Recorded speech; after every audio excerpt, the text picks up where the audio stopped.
In the rolling hills of Lunana Valley, where red earth met endless skies, lived two clans whose hatred was older than memory itself. The Bako and the Zawadi clans had once been brothers, bound by blood and land. But a dispute over farmland and cattle turned that love into a bitter, generations-long feud, an inheritance of anger no one dared to question. From the Bako clan came Kofi, a quiet young man with eyes that held both strength and sorrow. He was a master woodcarver, his hands shaping masks that told ancient stories of ancestors and spirits. Though respected, Kofi carried a deep loneliness that no one saw. From the Zawadi clan was Amina, a woman whose laughter sounded like morning rain. She helped her mother by the riverside, fetching water and weaving baskets. Her beauty was whispered about, but it was her profound kindness that truly made people pause. They were never meant to meet, but fate, as it often does not ask for permission. One evening, as the sun bled orange across the valley, Kofi wandered farther than usual, searching for a rare piece of wood for his next carving. Lost in thought, he didn't realize he had crossed the invisible line into Zawadi land. At the riverbank, he saw Amina kneeling, her reflection dancing on the water's surface. When she looked up, their eyes met. In that single, silent moment, something ancient and powerful awakened between them. They spoke very little that first day, just their names, just a silence filled with a meaning that words could not capture. From that day on, they met in secret. Their sanctuary was an old baobab tree, whose ancient roots were said to hear the whispers of the earth itself. Beneath its sprawling branches, they shared stories, fears, and dreams that neither of their clans would ever understand. Kofi spoke of carving a future free from the suffocating grip of hatred. Amina spoke of a life where love was not a forbidden act. With every secret meeting, their bond deepened, but so did their fear. One night, under the soft glow of the moon, Amina wept quietly. "Our love is a crime," she whispered, her voice trembling. "If they find out, they will destroy us." Kofi gently took her hands, his own rough from his carving tools. "Then let them," he whispered back, his voice firm with resolve. "Because a life without you is already destruction. But love rarely lives in a vacuum. It lives among people, and people talk." A young boy from the village saw them together. The news spread through the valley like wildfire. When the clans discovered the truth, the valley shook with a collective rage. The elders gathered. Drums of war, long silent, began to echo through the hills. The Bako clan demanded that Kofi be disowned and cast out. The Zawadi clan demanded that Amina be married off immediately to a stranger to cleanse the family's shame. Amina was locked inside her mother's hut, her desperate cries swallowed by the unyielding walls of tradition. Kofi was beaten by his own kin and warned never to step near Zawadi land again, on pain of death. That night, under a moon heavy with sorrow, Amina made a choice. She escaped. Barefoot and trembling, she ran through the darkness to their baobab tree. Kofi was there, waiting, the blood still fresh on his skin. "We must leave," she begged him, her eyes wide with terror. "Tonight. Right now." But before they could flee into the night, the darkness was pierced by the light of torches. Angry voices rose from the shadows. The gleam of spears reflected the flickering flames. The two clans stood facing each other across the clearing, the air thick and heavy with generations of hatred. It was Amina who stepped forward first, her small frame radiating an impossible strength. "If love is a crime," she cried out, her voice ringing with clarity, "then punish me. But know this, your hatred has already stolen more than enough from all of us."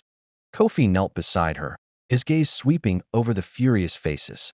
"Our ancestors once shared the same fire," he said, his voice low but carrying. "If you kill this love, you kill the last hope of peace for this valley." A profound silence fell over the clearing. The angry shouts died down. Then, a figure emerged from the crowd. It was Nana Abina, the oldest elder in the entire valley, her body frail but her eyes sharp. Her voice trembled with age, but her words cut through the tension. "I remember when this hatred began," she said, her voice a fragile thread in the night.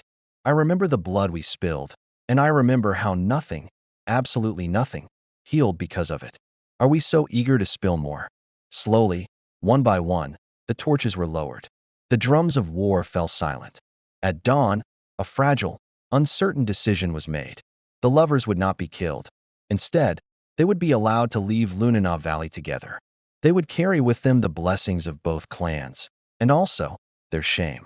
As Kofi and Amina walked away hand in hand, their figures shrinking against the rising sun, tears fell onto the red soil of the valley. Not just their own, but the tears of a people who were only now beginning to realize the true, devastating cost of their hatred. Years later, stories would travel back to Lunanav Valley on the winds. Stories of a distant village where two clans lived as one, a peaceful community guided by a master carver and a woman whose laughter was said to heal old wounds. And back in the years past, but exile never truly felt like freedom. Kofi and Amina built a life on the edge of two territories, in a quiet village that belonged to neither clan. Their home was simple, with mud walls, a thatched roof, and a small fire that never went out. Children laughed nearby, and strangers greeted them with kindness. Yet every night carried the same silence, the haunting absence of home. Kofi's hands had grown stronger with age, shaped by years of carving masks that told stories of healing and memory. Amina's laughter still existed, but it came in brief, precious moments, like sunlight breaking through heavy clouds. Often, she would stare into the distance, her gaze fixed on where the hills of Lunanav Valley once held her childhood. The loss was a constant, quiet companion. Some nights, she woke up crying. "I dream my mother is calling me," she whispered once, clutching Kofi's arm in the darkness. "And I am too far away to answer." Kofi had no words to offer, no comfort that could bridge that distance. He could only hold her. Love had saved them, yes, but it had not spared them from loss. The life they had chosen was theirs, but the life they had left behind was a wound that refused to heal. One evening, their quiet existence was interrupted. A stranger arrived in the village, dusty and exhausted from a long journey. As the man came closer, Kofi's heart tightened in his chest. He recognized him. It was Yao, an old friend from the Bako clan, a living reminder of a past Kofi had tried to bury but could never truly escape. Yao's presence was a shadow falling over their small, peaceful home.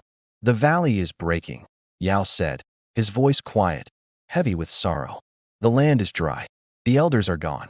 Hatred has turned on itself." Amina listened, her breath catching with a growing sense of dread. "My mother?" she asked, her voice barely a whisper.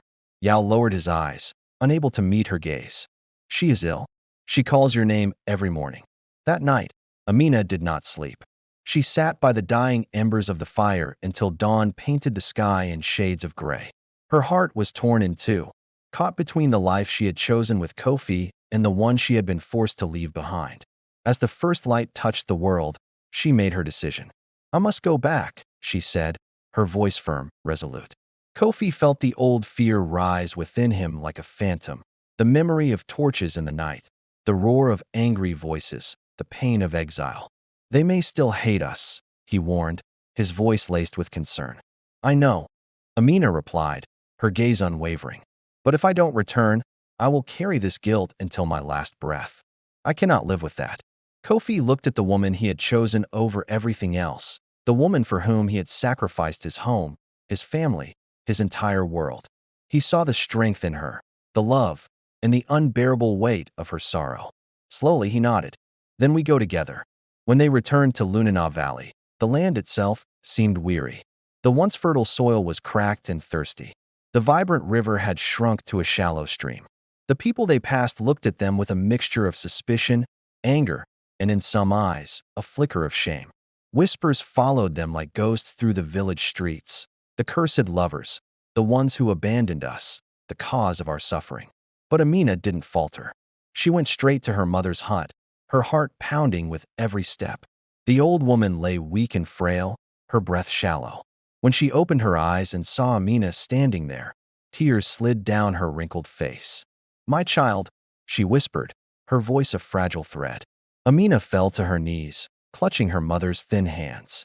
"I never stopped loving you," she cried, the words she had held back for years finally pouring out. Not for a single day. Her mother managed a faint smile, a look of pure love in her tired eyes. "I know," she said softly. "She died at dawn, just as the sun began to rise over the valley." Amina's grief was a storm, loud and unrestrained. She screamed until her voice broke, until her throat was raw, until Kofi held her and cried with her, their shared sorrow echoing in the quiet morning air. At the funeral, a strange and solemn scene unfolded. Both clans stood present, but apart, separated by an invisible line of old hatreds. They were bound by death, if not yet by peace. In the days that followed, the fragile truce began to crumble. Old anger rose again, bubbling to the surface. Some of the remaining elders blamed the prolonged drought on Kofi and Amina's return, claiming their forbidden love had angered the ancestors. Others whispered that their presence was a curse upon the land. The accusations grew louder, more venomous. Kofi listened silently, his face a mask of stoicism, absorbing their bitterness. Finally, one day, as the council of elders argued, he spoke. His voice was calm, but carried a weight that silenced the room. If blame could feed this land, he said, looking at each of them in turn, then let it fall on us. But hatred has already starved too many of our children. It has starved our soil. It has starved our hearts. No one answered him. The truth in his words hung heavy in the air, a mirror reflecting their own self-destruction. Then, one afternoon, something miraculous happened. Dark clouds, the kind the valley hadn't seen in seasons, began to gather over the hills. Rain began to fall, softly at first, a gentle patter on the dry earth, then harder, a cleansing downpour. Children, who had only known dust, ran into the open fields, laughing and dancing, their faces turned up to the sky. The elders stood still, watching the rain as if it were a message from the ancestors themselves. As the rain soaked the ground, Amina stepped forward. Her voice trembled, but it was strong, filled with a newfound clarity. "My mother died without seeing peace," she said, her words cutting through the sound of the storm. "How many more must we bury before we understand that love is not the enemy?" A profound silence followed her question. Then, one of the oldest Bako elders, a man known for his rigid adherence to tradition, removed the woven bracelet that marked his clan and dropped it into the wet soil. A moment later, an elder from Amina's Lunana clan did the same. It was not forgiveness, not yet. The wounds were too deep for that. But it was a beginning, a gesture that spoke louder than any words. At sunset, with the world washed clean, Kofi stood beneath the great old baobab tree, carving a new mask. It was different from any he had made before. It showed two faces joined as one, perfectly balanced, neither above the other. Amina watched him, her heart full, tears glistening in her eyes. "Do you think it was worth it?" she asked softly. "All the pain." Kofi paused his work.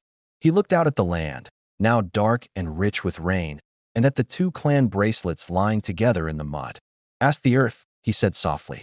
And for the first time in many, many years, it felt as though the valley of Lunana was finally listening. The children of Lunana Valley didn't remember the hatred their parents did. They ran barefoot across the red soil, never knowing which side once belonged to whom. They swam in the same river, climbed the same baobab tree, and fought only over games, never blood. To them, the valley was simply home. At the center of it all were Kofi and Amina. They were older now, slower in their movements, but their spirits were steadier than ever.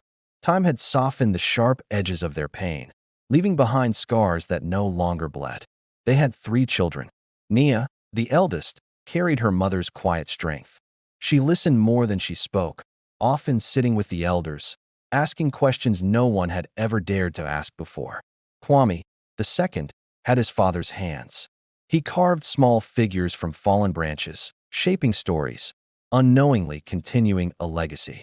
And Sephu, the youngest, was laughter itself, loud, fearless, completely unburdened by the past. One evening, as the sun dipped low and painted the valley gold, the children gathered beneath the old baobab tree. This was the same tree that had once hidden forbidden love and trembling fear. "Tell us again," Sephu said, climbing onto Kofi's lap. "The story of why people stopped fighting." Kofi smiled, but his eyes drifted toward Amina. Some stories never grew light, no matter how many times they were told. "It wasn't one moment," Amina said gently, her voice like a soft breeze. "It was many small choices." Nia frowned, her brow furrowed with a child's pure logic. Why didn't they choose peace sooner? Kofi exhaled slowly, a long, weary sound. "Because hatred is loud. Love is quiet. and people often mistake loudness for strength. The children fell silent, absorbing the weight of his words. That night, the village gathered for the festival of first rains, a tradition reborn after years of drought and division. Drums echoed through the valley, but these were not war drums. They were drums of celebration. Old songs returned, sung in voices that had once trembled with anger. An elder stepped forward. He wasn't from Baco, not from Zawadi, but simply from Lunana. "We are here," he announced, his voice ringing with conviction, because two people refused to hate when hatred was easier. Murmurs rippled through the crowd. Kofi felt Amina's hand find his in the dim light, their fingers interlocking. Later, as the fires burned low and embers glowed like fallen stars, a young man approached them. His face was familiar, but his eyes were heavy with a history of pain. "My father died in the old fighting," he said quietly, his voice barely a whisper. "I blamed you for many years."